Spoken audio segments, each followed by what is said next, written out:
Hey guys, in this video, I'm gonna show you how you can pan audio in DaVinci Resolve. It's pretty easy. All you have to do, simply select the clip on which you would like to pan audio. Once you select that, simply go to Inspector, make sure to select Audio tab, and here you're gonna see the option for pan. So make sure to turn it on. And once you do that, you'll able to pan your audio on left side or right side, wherever you like. And the best part is that you can also add keyframes.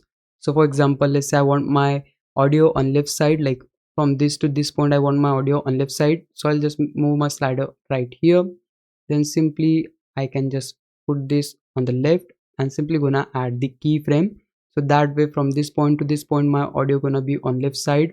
And now right from here to here I want my audio on the right hand side. So for that I again click on the keyframe and switch this slider completely on right hand side.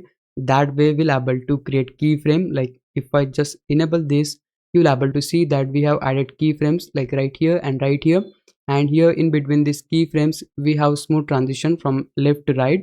So you can do that too. But yeah, this is the process you need to follow to pan your audio in DaVinci Resolve. Hope this would help you out. If it did, please leave a like and subscribe my channel. Thanks for watching.